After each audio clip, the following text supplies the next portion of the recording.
Hello everyone and welcome to the session. This is Ashima Shukla, your Current Affairs and Banking Awareness faculty on Entri platform. In this session, we are going to talk about all the major news events that have happened in the past days. We are going to talk about all the important news events, and after that I will also be talking about a few questions that can be framed out of the news events we will be discussing right now.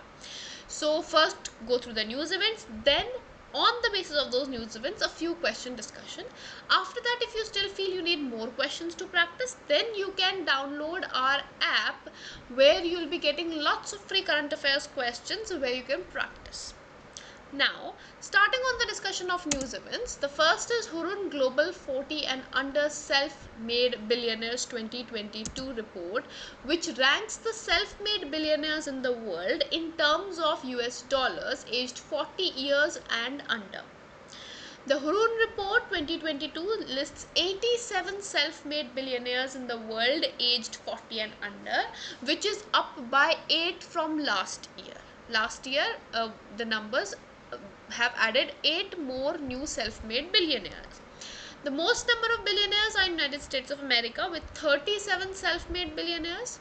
China is second with 25 billionaires. Then we have United Kingdom with 8. India has a total of 6 billionaires. Sweden has 3 in the top 5. So in top 5 countries, if we look, most number of billionaires are in United States of America, and India comes 4th in that number.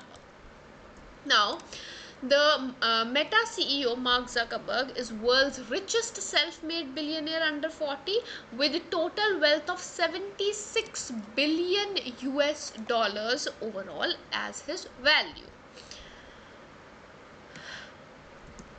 Then apart from that, a few pointers that you also need to know apart from that is that first we've seen the countries that were there. Now in cities also you should know that the most number of billionaires, self-made billionaires, live in San Francisco with total 15 self-made millionaires living there.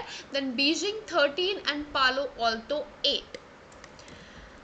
Then a few one-liners. Rating agency ICRA has lowered the growth forecast for India's GDP in 2023 or financial year 23 to 7.2%.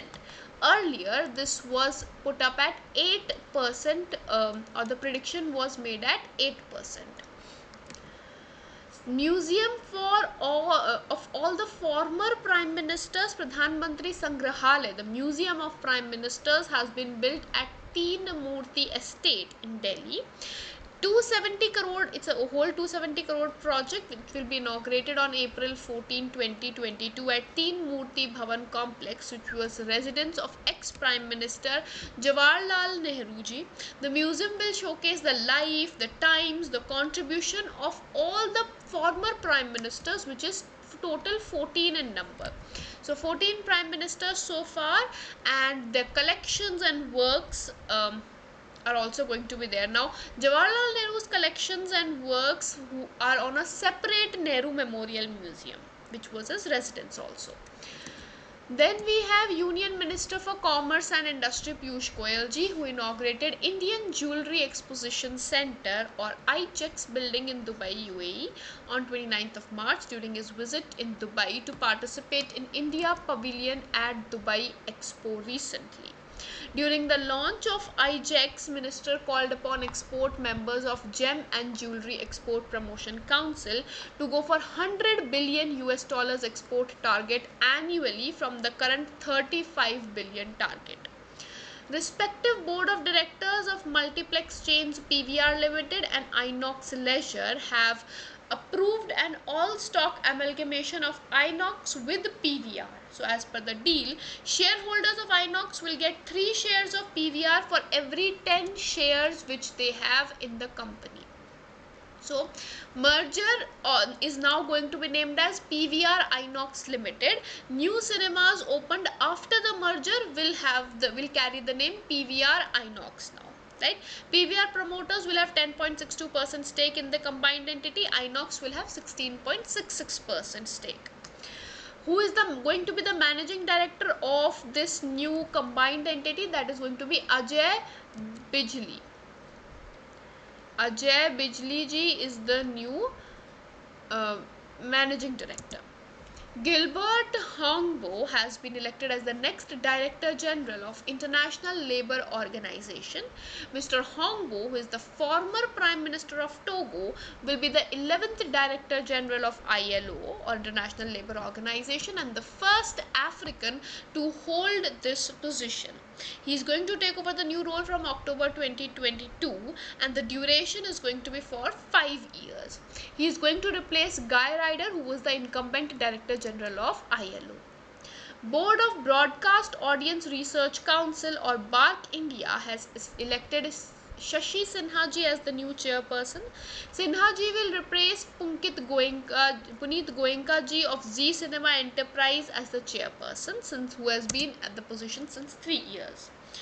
The incumbent president of Badminton Association of India, Himant Biswa Sarma ji, who is also the Chief Minister of Assam, has been re-elected unopposed for a second 4-year term, that is from 2022 to 2026 now.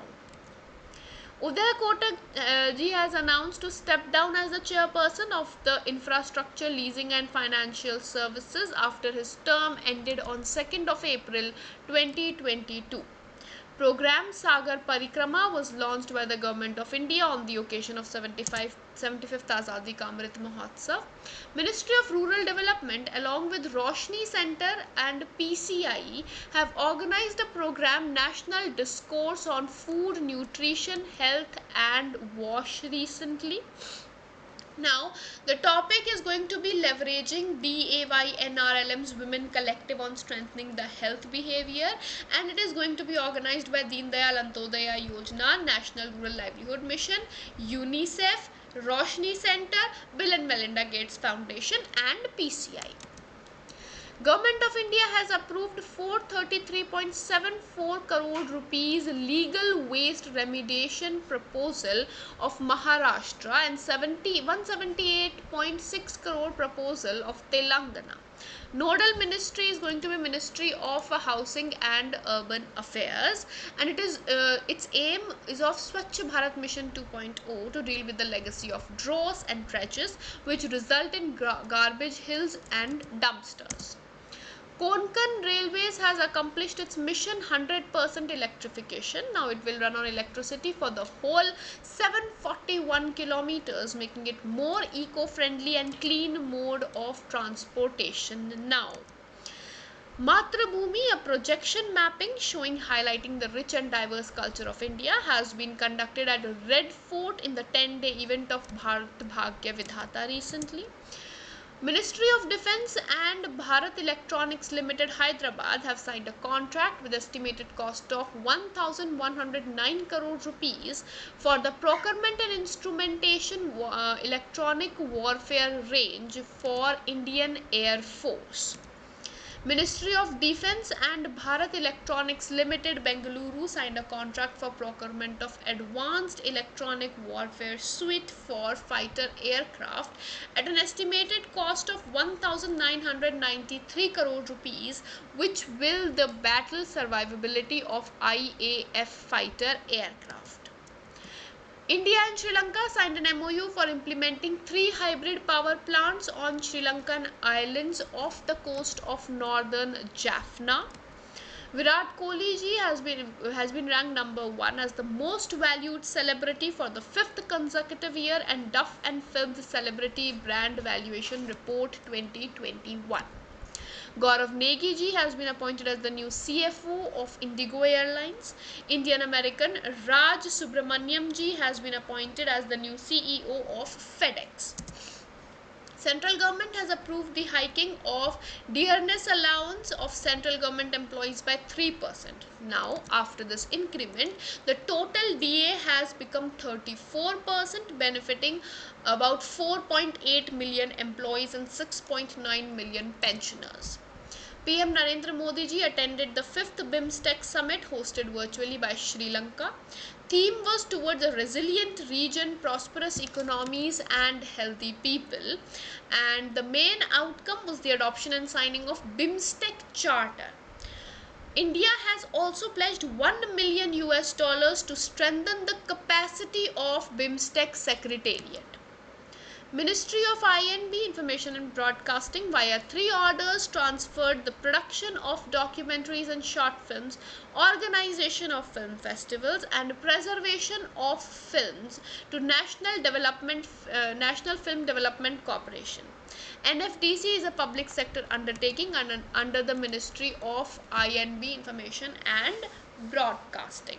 So, organization of film festivals has been directed to the Directorate of Film Festivals, production of documentaries and short films to Films Division of NFDC, and preservation related activities to National Film Archives of India, NFAI.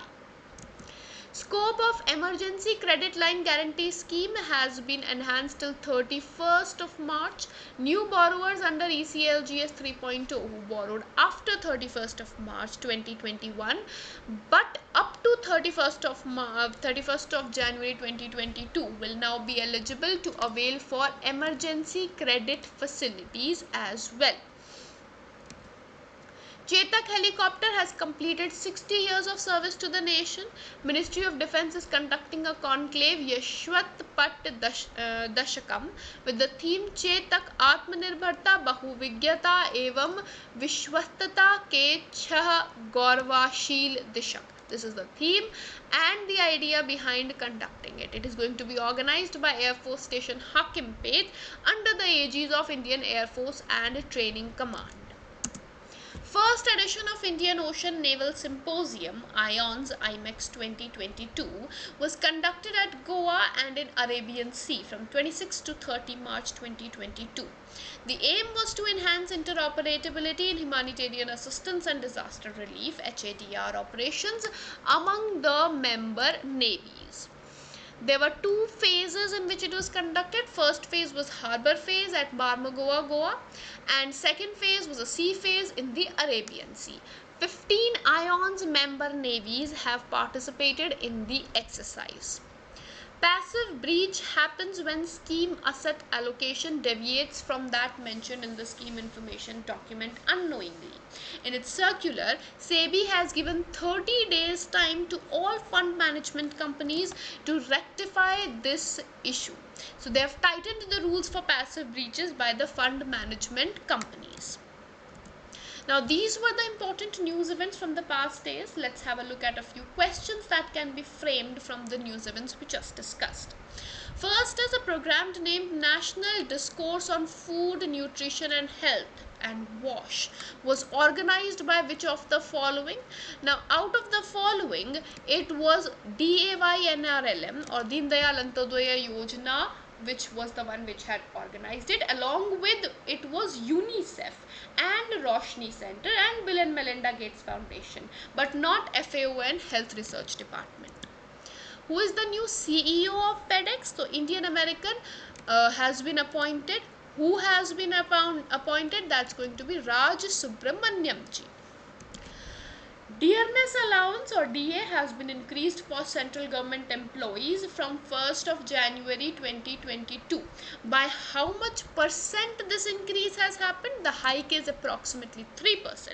What is the total DA now? Total DA is going to be 34% increase now.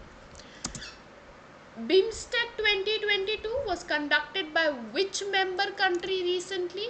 So BIMSTEC 2022 was conducted by Sri Lanka recently, in which India had pledged $1 million to strengthen the capacity of BIMSTEC Secretariat. Where is the headquarters of National Film Development Corporation located? National Film Development Corporation has its headquarters in Mumbai. And the news event we have discussed in detail already. Scope of Emergency Credit Line Guarantee Scheme 3.0 has recently been extended. Till when has it been extended? The extension is till 31st of March 2023. Government of India is setting up museum of all former prime ministers to showcase their lifetimes and contribution. How many prime ministers have been there till date? Till date there have been 14 prime ministers, and for them the museum is going to be set up. Who has been elected as the new Director General of ILO or International Labour Organization and is going to replace Guy Ryder in the position. So Guy Ryder is going to be replaced by Gilbert Hogbo, and he is going to be the first African to hold the post. With this, we'll be winding up this segment, and I hope this session has been helpful. We'll see you in the next video with more news events. Till then, have a great day ahead and take care all of you.